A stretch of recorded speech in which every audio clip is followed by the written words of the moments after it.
Hello everyone, কেমন আছেন সবাই? আজকে এক্সপ্লেনেশন করব, এটা আমাদেরই গল্প 40 নম্বর পর্ব।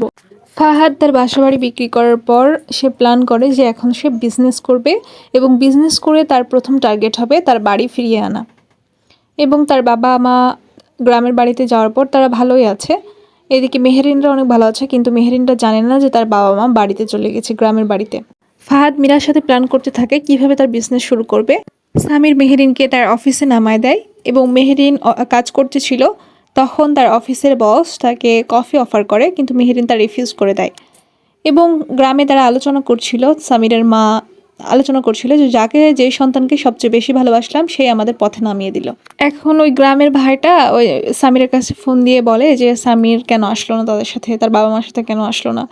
আসলে সামির জানতো না যে তার বাবা মা গ্রামের বাড়িতে চলে গেছে। তখন সে খবর দেয় আসলে যে তারা গ্রামের বাড়িতে চলে গেছে। তখন সামির টেনশনে পড়ে যায় যে হঠাৎ করে কেন গ্রামের বাড়িতে গেল। এবার নেক্সট পর্বে দেখা যায় যে ফাহাদ এবং মেহেরিনকে একসাথে, তাহলে কি তারা একসাথে হচ্ছে?